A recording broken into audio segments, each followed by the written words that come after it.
The moment I walked into that sunlit cafe wearing my brother's jacket, I knew I was about to disappoint someone who had been waiting for a man I was not. The woman by the window looked up with hope in her eyes, and for a second, I almost turned around and left. But then she smiled like she had been saving that smile for a long time, and my heart sank because I was carrying the truth like a stone in my chest. My brother is sick, I came instead, I told my blind date, and she said, best date I've ever had. Before this story continues, if you believe in kindness, second chances, and the strange ways life brings broken people together, please like, comment, share, and subscribe to Silent Dad Stories. Sometimes one small act of courage can change two lives forever. My name is Arman Hale, and I was never supposed to be in that cafe at 11 on a bright Saturday morning. My younger brother, Caspian, was the charming one, the confident one, the man who could make strangers laugh before the coffee even arrived. I was the quiet brother, the one who fixed broken chairs, paid overdue bills, and stayed in the background while life happened to everyone else.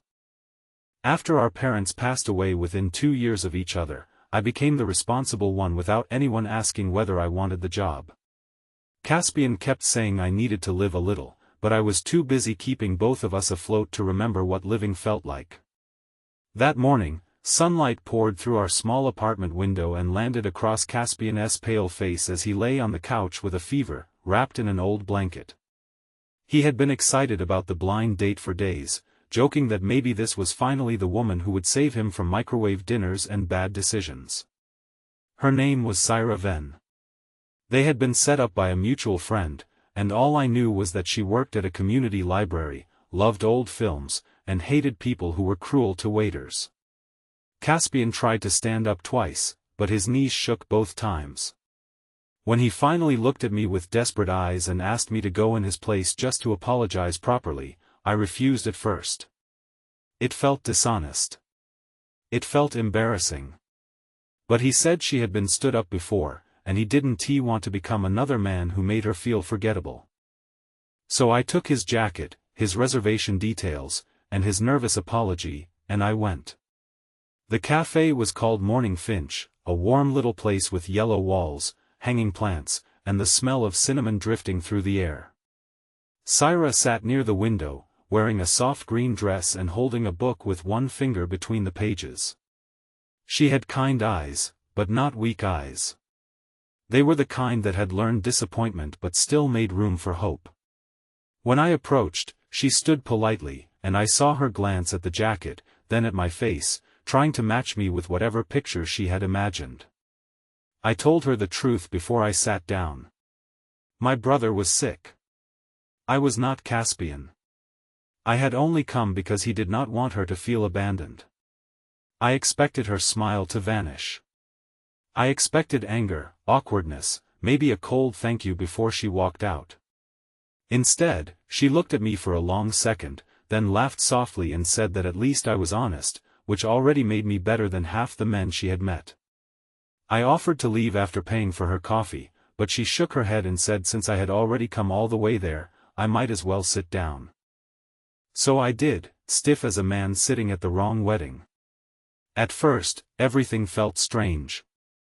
I kept apologizing, and she kept telling me to stop. She asked about Caspian, and I told her he was dramatic even when healthy, which made her laugh. Then she asked about me, and I froze because nobody usually asked about me. Not in a real way. I told her I worked restoring furniture in a small workshop across town. She leaned forward like this mattered. I told her old things had patience in them, that a cracked table was not worthless just because someone had stopped seeing its beauty. Saira grew quiet after that, and the noise of the cafe seemed to soften around us. She told me she worked with children at the library and sometimes helped elderly people record voice messages for family members who lived far away. She said she liked stories because people revealed their hearts through the ones they remembered. Outside, the daytime city moved around us, buses sighing at the curb, bicycles flashing past, sunlight touching the glass. Inside, two strangers who were never meant to meet slowly forgot they were strangers. Then her phone buzzed. Her expression changed the moment she saw the screen. She tried to hide it, but pain moved across her face like a shadow crossing water. I asked if everything was all right. She said it was nothing, but her hand trembled when she placed the phone face down. A few minutes later, a man in a gray suit appeared at the cafe door and looked around until his eyes found her. Saira's shoulders tightened. He walked toward us with the confidence of someone used to entering rooms as if they belonged to him. His name was Rovan, her former fiancé. I learned that much from the way he said her name, too familiar and too sharp. He smiled at me without warmth and asked if this was the new man. Saira told him calmly that he needed to leave.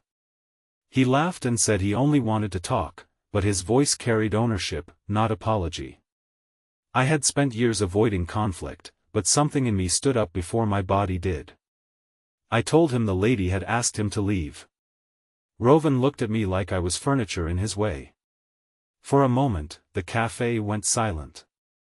Saira's eyes widened, not because she wanted me to fight, but because she was used to standing alone. Rovan muttered something cruel under his breath, something about her always finding broken men to rescue her. I stepped closer, not touching him, not threatening him, just standing there with all the quiet strength my life had forced into me. The waiter came over. Other customers looked up. Rovan finally backed away, but before leaving, he told Saira she would regret embarrassing him. When he was gone, she sat down slowly. Her hands were still shaking. I asked if she wanted me to call someone, but she said no. Then, after a long silence, she told me Rovan had left her 3 months before their wedding after draining her savings for a business idea that failed. When she refused to take him back, he began appearing wherever she went, always pretending it was coincidence. She said everyone told her to be careful, but careful did not stop loneliness from finding her. I listened. I did not offer empty advice. I did not tell her she deserved better like it was a greeting card. I just listened until her breathing steadied. Maybe that was why she trusted me enough to stay. Maybe both of us were tired of pretending we were fine. By noon, the blind date that was never mine had turned into a walk through the weekend market nearby. Saira said she hated going home too soon after being shaken, and I understood that feeling. So we walked beneath bright awnings while vendors sold oranges, flowers, handmade soap, and old records. Daylight made everything feel honest. She stopped at a stall selling chipped teacups and picked one with a blue bird painted on the side. She said damaged things made her sad. I told her damaged things could still hold warmth. She looked at me then, really looked, and something quiet passed between us. We bought roasted corn from a street cart and sat on a bench near the park fountain. Children ran through patches of sunlight, and somewhere nearby a man played violin badly but with great confidence. Saira laughed with her whole face, and I realized I had not felt light in years. But guilt kept tapping at the back of my mind. This had been Caspian's date. Not mine. I was wearing his jacket, sitting beside the woman he was supposed to meet, feeling something I had no right to feel. When I finally admitted that, Saira did not laugh. She said she had agreed to meet Caspian, yes, but she had spent the morning with me. Then she said something that stayed with me forever. She said people always arrived in life wearing the names of other people's plans, but sometimes the heart recognized who was actually meant to sit beside it. I had no answer. The fountain kept shining in the sun, and my silence said more than words could. That afternoon, I took her to my workshop because she wanted to see the furniture I restored. The place was dusty, warm, and full of half-finished pieces waiting for second chances. She ran her fingers over a walnut chair I had repaired after someone left it outside in the rain. I told her it had taken 3 weeks to save. She said maybe that was why it looked proud. Then she noticed a small wooden music box on my bench. It belonged to my mother. I had never been able to fix it because every time I tried, grief closed my hands.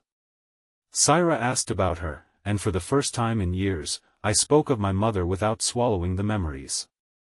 I told Saira how my mother sang while cooking, how she believed every sad room needed fresh curtains, how she made my father dance in the kitchen even when bills were unpaid. My voice cracked, and I turned away, embarrassed. Saira did not touch me, did not force comfort on me. She simply stood beside me, close enough that I was not alone. Then my phone rang. It was Caspian. His fever had worsened, and he sounded scared. The spell broke. I rushed home with Saira beside me, though I told her she did not have to come. She came anyway. We found my brother pale and sweating, barely able to sit up. Saira immediately called a clinic, found an open appointment, and helped me get him into a taxi. At the clinic, while nurses checked him, Caspian looked between us with feverish confusion and managed a weak smile. He asked if the date was going well. I wanted the floor to swallow me. Later, when his fever came down and the doctor said it was a severe infection but treatable, I told Caspian everything. I told him I had stayed longer than I should have. I told him I liked her. I expected anger. Instead, he stared at me from the clinic bed and said it was about time life gave me something I did not sacrifice for someone else. He admitted he had only agreed to the date because our friend pushed him into it. He said Saira deserved someone steady, and I deserved someone who saw me. Saira heard part of it from the hallway. When she stepped in, her eyes were bright, but she was smiling. Caspian apologized for missing the date. She told him he had sent the right person. Then she looked at me and said, gently but clearly, that it had been the best date she had ever had. Not because it was perfect, but because it was real. Weeks passed, and the story did not become simple. Rovan continued sending messages until Saira finally reported him with evidence and support from friends. Caspian recovered, then teased me every morning for polishing my shoes before seeing her. I kept waiting for fear to ruin everything, because fear had always been loyal to me. But Saira was patient. She visited the workshop with library books and tea. I repaired the blue bird teacup's tiny crack with gold lacquer, and she said it looked more beautiful because the break had become part of the story. One bright afternoon, months after that first mistaken date, Saira brought a group of children from the library to my workshop for a small storytelling event about old things being made new. Caspian helped set up chairs. Sunlight filled the room. The repaired music box sat on the front table. I had finally fixed it. When I wound it, my mother's old melody played softly, trembling but alive. Saira reached for my hand in front of everyone, and I did not pull away. Near the end of that day, she told the children that sometimes life does not send the person you are expecting. Sometimes it sends the person brave enough to show up honestly. I looked at her, and I knew she was no longer talking only to them. If this story touched your heart, please like the video, leave a comment, share it with someone who still believes love can arrive unexpectedly, and subscribe to Silent Dad Stories. Your support helps more emotional stories like this reach people who need hope. And now, a special request, please comment kindness finds a way if you believe one honest moment can change an entire life. That evening, after everyone left, Saira and I stood outside the workshop in the golden daytime glow, while Caspian locked the door behind us and pretended not to watch. She asked me if I ever wondered what would have happened if my brother had not gotten sick. I looked at the cafe street in the distance, at the market awnings, at the life I had almost missed because I thought I was only a replacement. Then I told her the truth. I said maybe my brother's fever had not ruined a date at all. Maybe it had saved two lonely people from walking past each other forever. Saira smiled, slipped her hand into mine, and said she was glad I came instead. And for the first time in a long time, I stopped feeling like the man who only carried other people's burdens. I felt chosen. I felt seen. I felt like an old broken thing finally brought back into the light, not perfect, not untouched, but warm enough to hold love again.